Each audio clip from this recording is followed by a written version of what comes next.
Aloha everyone, I'm Hyram and welcome to Justaposition, the podcast where we explore both sides of the people that you know and love. And I am so excited for today's guest because she is someone who I am so grateful to call a personal friend, someone who is truly iconic in my own life, Miss Hillary Starr. Hello, thank you so much for coming on. I'm so excited to be here.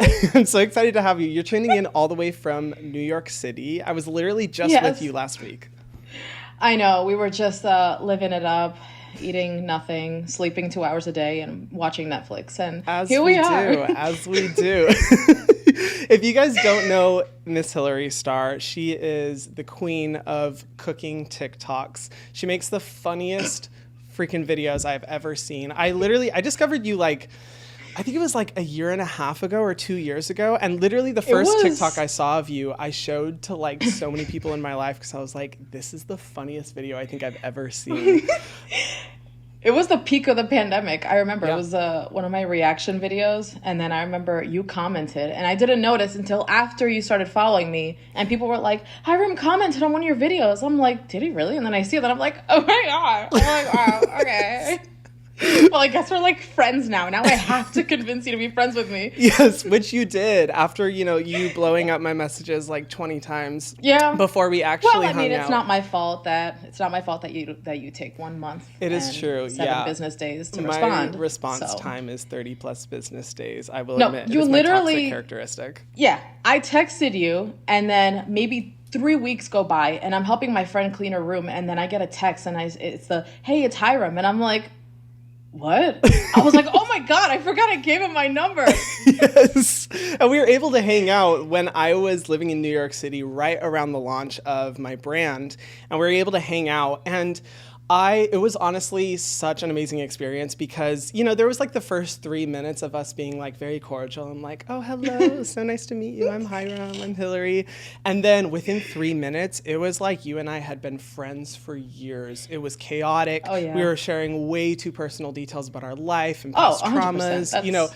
Instantly we hit it off. It was so amazing. That's how I dictate if a friendship is going to go well, is if I can start saying inappropriate things or talking about, my bowel movements or my depression and anxiety. And then if I see that you bounce off of that and it's it goes well, then I'm like, okay, I guess this person isn't going to block me after tonight. So it'll go well.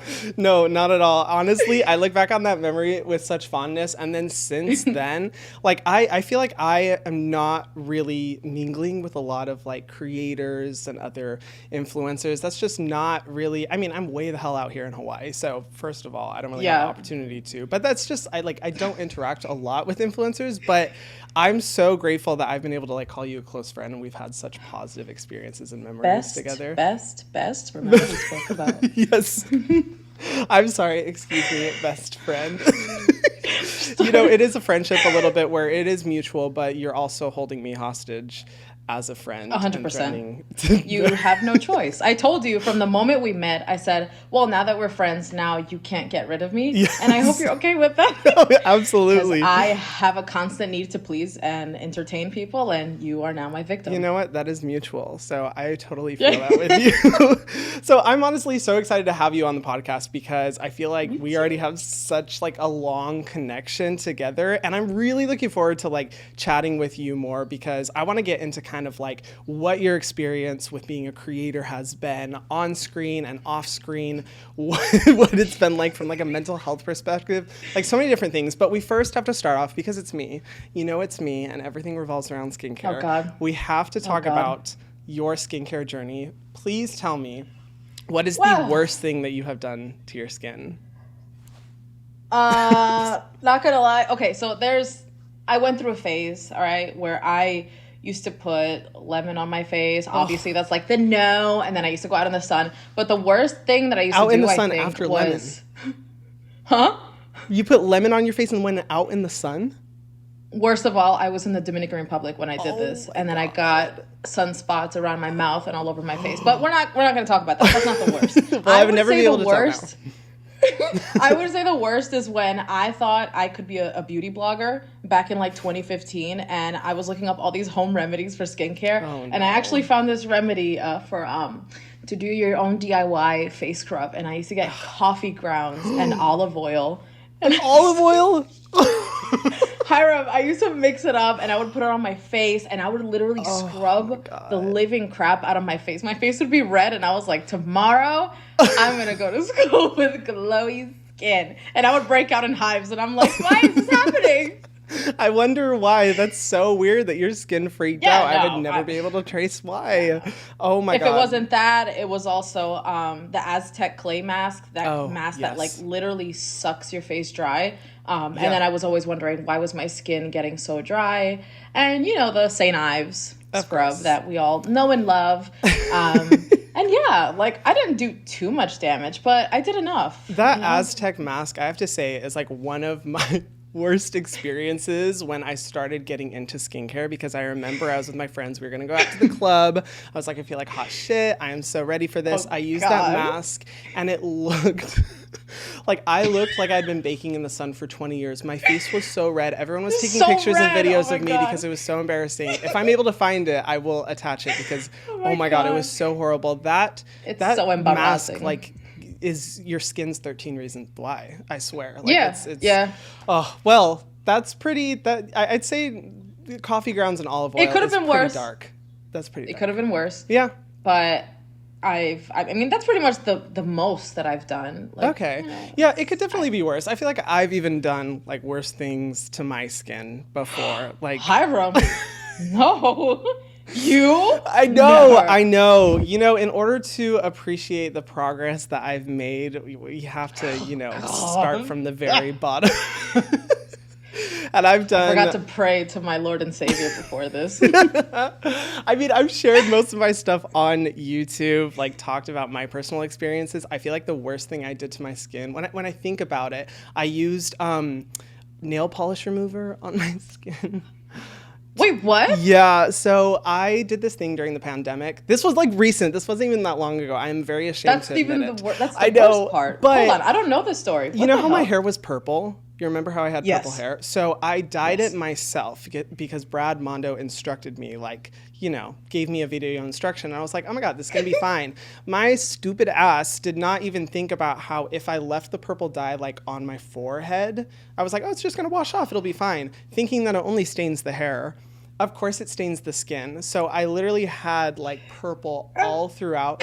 And then I was panicking and I was like, I'm not going to be able to film any videos or like go outside. And then I blacked out and I came to in the middle of using nail polish remover on my skin to remove the hair dye, and it worked. But don't do that. Hyram. Everyone who's watching, do not do that. So dark days. It's okay. I should be taking over your channel at this point. Let me take over. For real. Skincare like, with don't Hillary do what Starr. he did. Well, now that we like know those political your commercials, just where it's like the gray screen. And I'm like, this is what Hyram used to do. You really want to follow someone like him? Oh my God, just start a whole smear campaign against me. So we've both experienced dark days, and I want to hear about, you know, now that we know what bad stuff you've done in your past, what is the justaposition of your skincare routine now? Tell me about what your skincare journey is currently, the products that you're using, what you've been enjoying. I mean, the best of the best, of course. Selfless by Hyram, shameless plug. Thank but you. that Mandelic brand, rice brand, listen, I don't remember names. I just remember like the first name, and then I just make them up as I go. Like the Mandelic. The Centella green tea cleanser. Literally my favorite. I'm on my third bottle. Oh my God, really? That's something that I've been using. And I've noticed also products that have a milky texture, because since I've done so much damage to my skin, my skin has become super dry, where like a lot of gel-based products don't do enough for me. Like they need to be a little thicker in consistency. Well, because you have drier skin, right? Like you have... Oh, yeah. Yeah. If you have dry skin, then definitely gel products typically are more for oilier skin, while milky, creamy formulas are more for dry skin. So I'm glad you I didn't know that. I did not know that. Thank you, Hyram, for teaching me every day. Well, thank you for using Selfless by Hyram. I appreciate it. Like that of course, the world. And then I've learned to use the Youth to the People cleanser from you. You're the Oh, one yes. that I taught love that me one. I bought that cleanser maybe 3 or 4 times before you came out with your brand. And then I recently started using a new brand. Ooh. The name just left my head. That is literally me when I'm filming videos. The amount of So times where I'm just embarrassing. I forgot the name of the Crave. product brand. Oh my God, you got onto Crave. I love Crave Beauty. It's so freaking good. I was freaking out because, I met Leah and I was like, Yeah. wow, she's such an incredible person. And I was like, oh. And I was like, I would love to try. Guys, this is how we are literally 24/7. I feel like we're so freaking annoying to like friends of ours because her and I will just be squabbling like clucking like chickens, laughing so hard from a joke that happened 10 minutes ago. While everyone's like, we've moved on, chill. Yeah. It's always us. But as I was saying, I tried Crave Beauty. I tried the hemp cleanser, which works amazing for my dry skin. The serum and also the moisturizer. And I've been dabbling more into like looking more at ingredients and not just how much do I want to spend on skincare, because The Ordinary has good products, Inky List has great products, and I found that you don't have to spend that much money to build a good skincare routine, and I learned that from the best. Oh, thank you. Honestly, if that's the Honestly, if that's the one thing people can walk away with from like watching my content, I hope it's that message where it's like, you don't need to drop hundreds of dollars on products in order to have good skin. Everyone can have good skin no matter what, price you're paying. There's options out there. So that makes me happy to hear. But I will say, Crave Beauty, like I am a cult follower of Crave Beauty. And so I'm so glad you found their products. We were actually, when we were in New York last week, we got to hang out with Leah Yu together. And she's just the most like composed, distinguished, respectful, I know. I felt person. So loud next to her. I feel so like such like a messy person next to her because she's so refined and I'm the complete opposite. So I'm like, literally so annoying. It's okay. Just being in her presence, I feel like automatically makes us cooler and makes us more legit. Yeah, 100%. So. I was like, I'm hanging out with Leah. Exactly. She is iconic. But I have to say, fuck Hyram. You just like ditched me. Wow. I made like 5 new friends, and I'm like, oh yeah, I forgot who I came here with. For real. Oh my God. Well, I mean, that is an amazing skincare journey. Like, talk about going from pretty bleak to now having some of the best products out there. Like, I don't know. Yeah. I think you have some good ones. And thank you for the Selfless by Hyram plug. You guys, I did not pay her to say that. Just paid her under the table. So I just bought a Maserati. Thanks. Well, I want to talk a little bit about what your journey on TikTok has been, because you have exploded out of nowhere. It's been so amazing to see, and I kind of feel like a proud older brother. Well, who cares? Older brother. I feel so proud watching your growth, because when I found you, I think you were at like less than 100,000 followers, and now you're like you are getting eating close scraps. to 1 million. Yeah, and now I'm eating caviar off of models. Off my chest. off your chest. Taking trips to Bora Bora and the Maldives. I cannot. However you want to pronounce it. You know, like when you go hiking and it starts off as great. And then, like, for regular fit people, like maybe 2 hours in, you're like, damn, I'm tired. For me, it's like 25 minutes, not even 10 minutes. And I'm like, all right, where's the car? That is the best way I can describe my journey with TikTok. It's just the incline of like just getting to a point where like you're getting recognized in the streets of New York, and I'm just like, how do I react to this? And you saw me. Yeah, we were in New York last week, and literally someone came up to her and was like, oh my God, you're Hillary Starr, and I'm behind her like beaming, and she's a sputtering mess. And I'm just like standing, and I'm like, It is so great to watch. But yeah, like it changes, so much in your life, and like your mindset and the way that you kind of perceive reality, honestly, in a lot of ways when that's happening to you. What has that adjustment been like?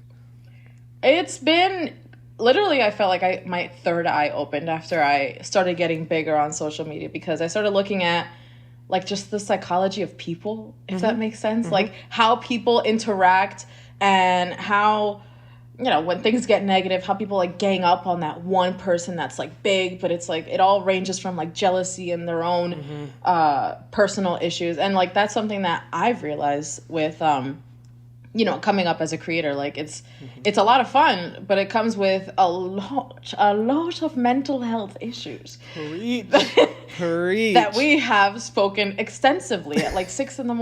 Yes. Like eyes nearly shut, and we're just like, yeah, this is hard. Exactly. I mean, that's one of the things that I love, first and foremost, so much about you, but also about your content, is that you're open about kind of the way that it affects your mental health. Because, I mean, you know, as a viewer, it's when you're seeing creators, it's such a different experience, I think, than being in the creator space and having to deal with the repercussions of, you know, what the perception of so many people you know, are when it comes to you, and the positive and negative things, and trying to wrap your head around the fact that millions of people are watching you and commenting on you and having opinions about you. Like, it is a lot, and it is not for, you know, it is for the mentally strong. And I, you know, would not say that. Not even. I was going to say, I feel like except when it comes to us, we're not the most mentally strong. No, we are weak. Last night, I was literally screaming, crying to Andrew. We went for a walk at night because I was just, I don't know, something hit me. And he was like, let's go for a walk. And I'm like, okay. We're like walking in the night where like crime has gone up so much in New York. And we're just like enjoying the breeze, and my eyes are like bloodshot red.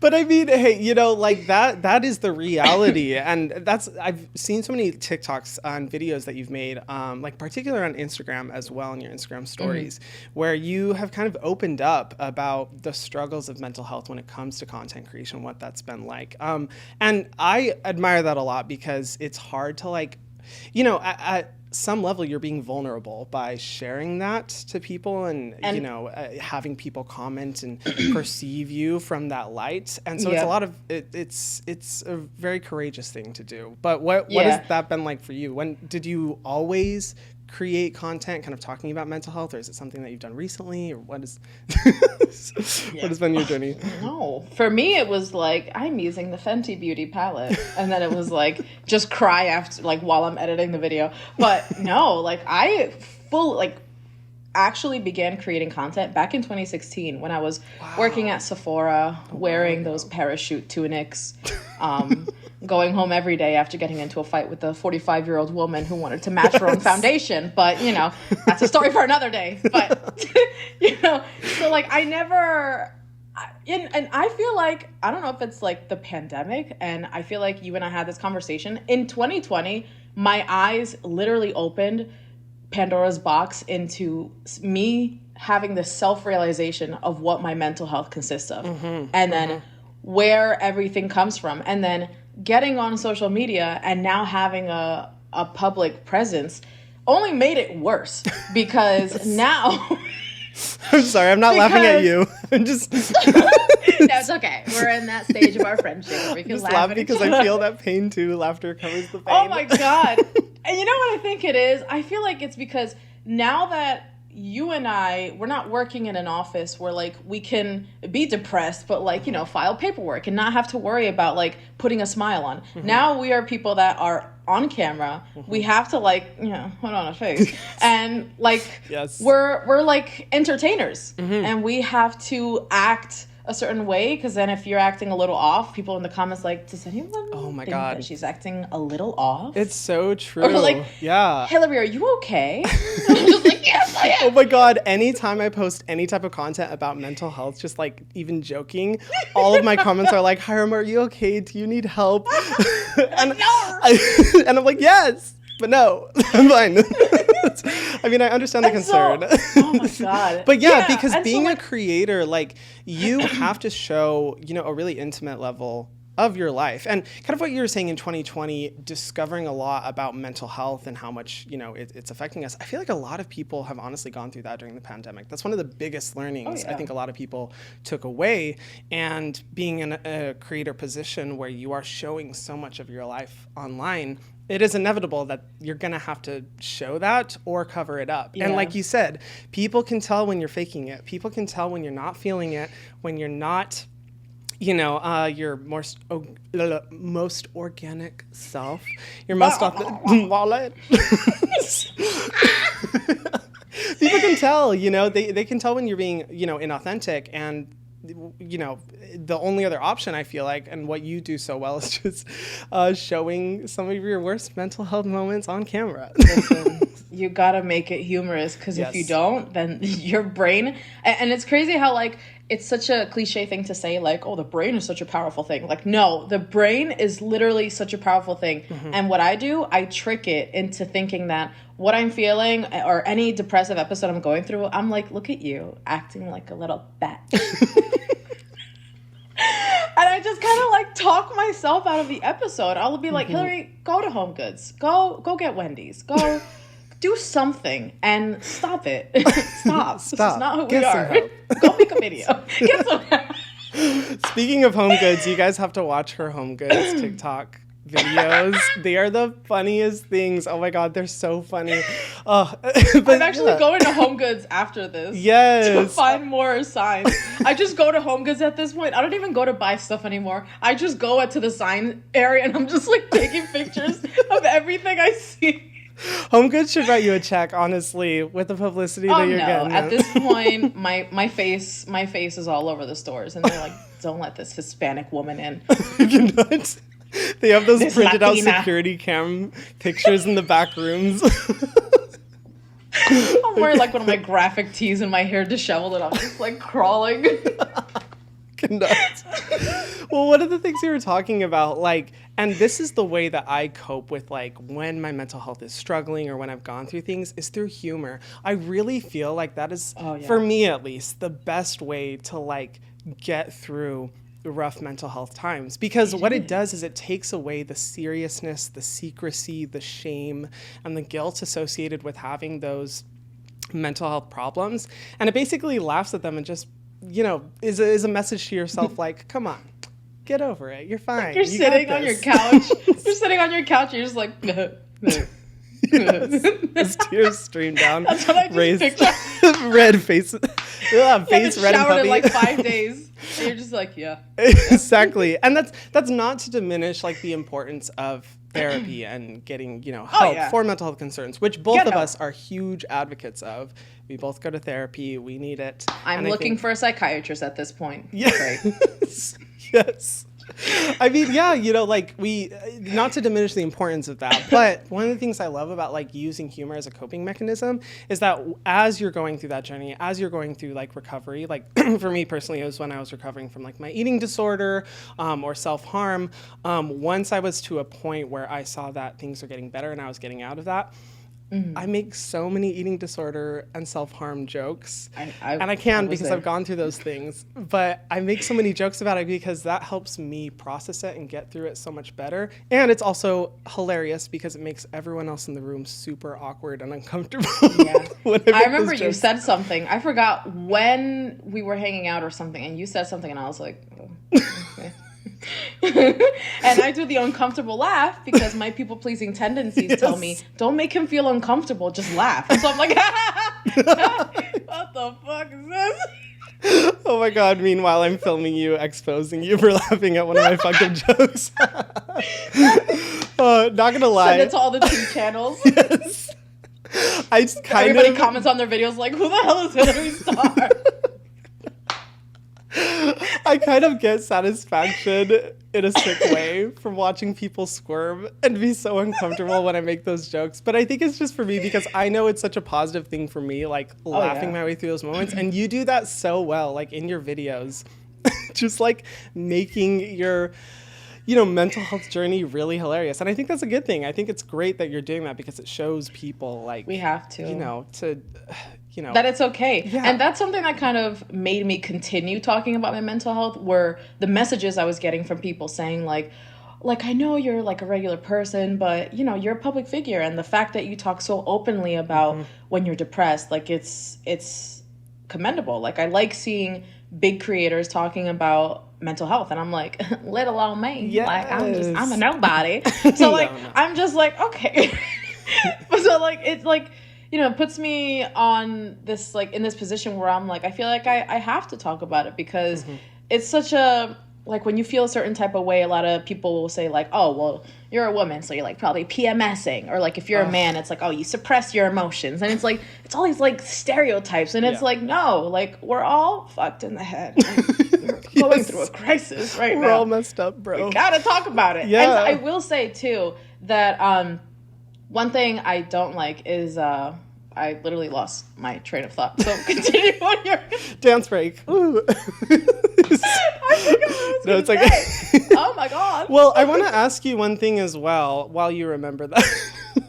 No, that while you're remembering that, left in my head. You're good. I want to ask, like, I've noticed that TikTok as a platform, while I love it so much because I think it's probably the most authentic and genuine way that people have been able to connect with other people and relate to other people, it is an exhausting platform. Like, it takes so much time and energy, and you have to constantly be on the trends, making content every day. You can never just take, like, a short break from TikTok, really, because it's always about, like, finding the next trend and using these audios and, you know, making content as much as possible, posting 4 times a day. Like, it is really intensive. And how has that affected you from a mental health perspective? I want to ask. Well, that is my kryptonite. It's literally TikTok. Like, forget Instagram and Twitter. Like, TikTok is literally the reason why I can barely fall asleep at night. And then I scroll on TikTok to feel better. Yes. But I will say, like, it is such a demanding job. When you're someone like me that overthinks and has to do everything perfect, and then when things are out of my control, as my therapist said, you start to feel a little cuckoo, a little crazy. You know? You crazy girl. You crazy girl. You crazy. But that's kind of what happens with me. Like, I'm someone that has to be in control of everything. And the one thing I don't have any control of when it comes to TikTok is the views and the engagement. Yep. And so now that TikTok is basically my full-time job, my engagement equals how much I would get in a sponsorship. So that is where the stress really happens. Because, like, yeah, it's stressful to you constantly having to be consistent on social media. But when it comes to engagement and when you see that, like, your views are fluctuating and then all of a sudden, like, you're getting literally no views and you're just sitting there like, oh, goddamn. Yeah. I'm going to have to apply to the CVS now. Yes. No, seriously, whenever my views, like, start to dive, I'm just, like, filling out job applications. So bad. Like, shit. Yeah, it's a real thing. And I remember... God, you have no idea how much I fix my resume up every time my engagement goes to shit. Hyram, I will go on LinkedIn and I'm just like, work from home jobs. No, it's so true. And, like, I remember when I first got into content creation, I was like, I refuse to see myself through the lens of engagement, views, likes, all of that. Because I think, you know, and I think you would agree as well, like, it's not, you know, healthy in any way to, like, view yourself and the value of yourself and what you can contribute solely through views. But when you do change to a point where you are fully reliant on that as, you know, your income, then it's kind of only inevitable that it will at the very minimum, like, stress you the fuck out. Like, it's kind of an unavoidable, unstoppable train. And it's really difficult, like, finding mental peace when you're constantly in that mindset of, like, shoot, what if it's all going to fall apart? What if, you know, my views are going to go to shit? What if I'm not going to be able to do this as a job anymore? Like, it keeps you up at night constantly. Me. Yeah. That crosses my mind almost every day in my waking life.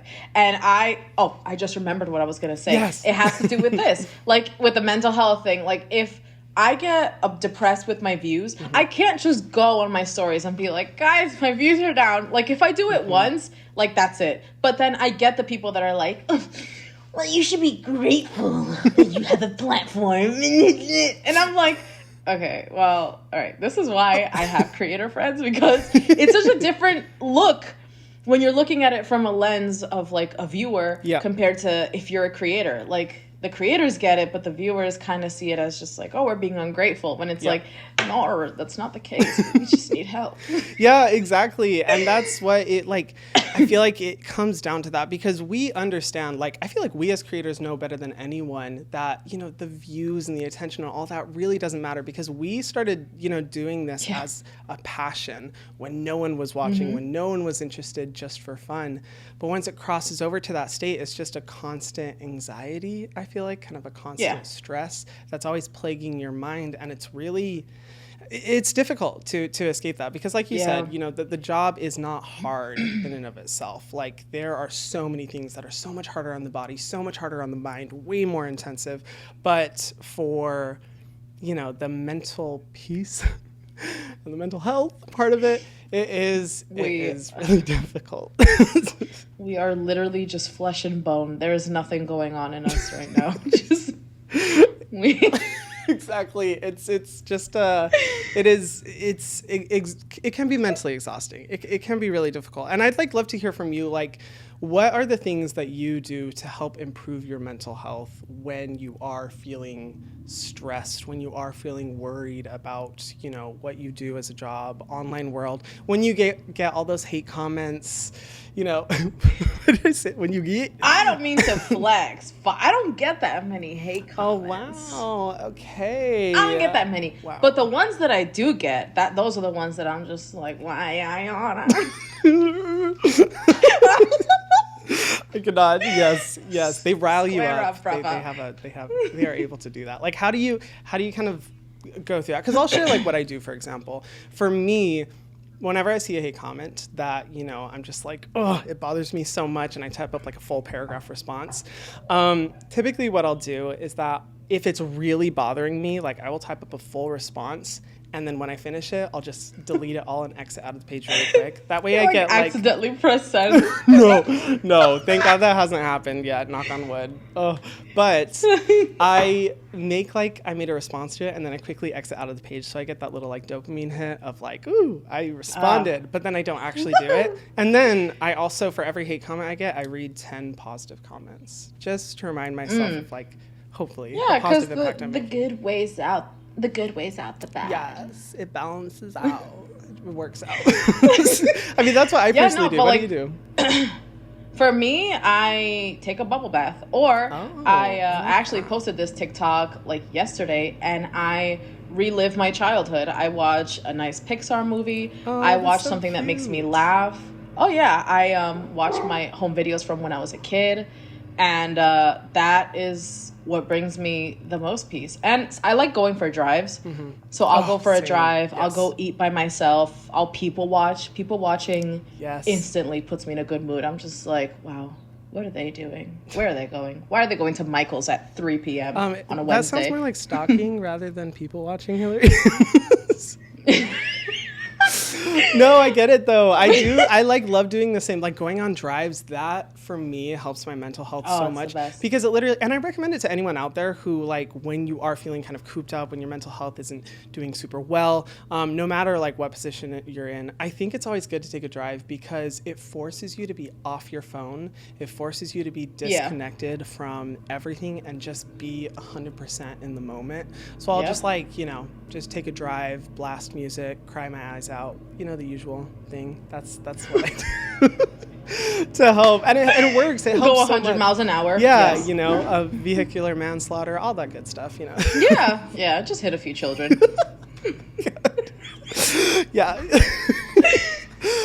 No. But it helps. Yeah, I agree with you. I feel like taking drives helps me so much. Like, kind of get that mental peace, because it just forces you to disconnect and be 100% in the moment. I feel like those types of situations, or being in those environments where you have to be in the moment, I the thing. Like, I also love connecting with nature too. That is one of my ways I really, I feel like, fully disconnect and get my mind to reset and be like, whoa, girl, that breakdown you had before, way over dramatic. Let's take it a few notches back. Yeah, exactly. And I love, like, you know, surfing or going on a hike, or, you know, taking a walk, any of those type of things. I feel like walks, yes. You're like surfing, hiking, and I'm like, walk. We're walking. I could just imagine you taking a walk in like a motorized scooter. Well, on the road. you know me very well. You know that if we go to a place and the Airbnb is 5 minutes away, like when we were in New York, I was like, why can't we just take an Uber? I swear, I'm We more of ended a up walking. New Yorker than you. Like, I'm just like, oh, it's Yeah. like a 15-minute walk away. And she's like, why are we not Okay, Ubering? first of all, usually TMI, but I'm sweating like an animal right now. Imagine me walking, okay? That's true. I I've can't sing those handle pit sweat. stains. I have seen them in Yeah, person. they are unbelievable. Yeah, 5 foot Shoulders. diameter stench. They like go down to my hips. Yeah, no. I am an aggressive walker. I will admit that is my toxic. No, you walk too fast. You take the longest strides I've ever seen in my life, and it's so annoying. I'm So I need an sorry. electric scooter to Yes. catch up with you. Next Like time. we don't even have like that big of a difference in height, and like our legs are almost the same length ish. But I mean, I am a 7.5, and my feet they can't catch up.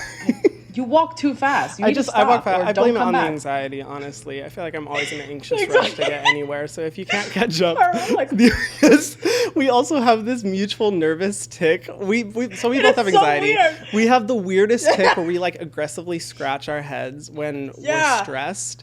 And so you put us in When a did we stressful discover that? situation. I think honestly when we were driving to the airport and I was like so late, like I was legit about to miss my flight, and we're Where you stuck in didn't New tell York me you were going to miss traffic. it, Yeah. and you told me that we were on time. Yeah, I told her we were on yeah. time, so it wouldn't stress her out. But then halfway through, I'm like, by the way, I think I'm gonna miss my flight, and we're both sitting in the car, like aggressively And scratching like our we have heads, like EDM blasting Yes.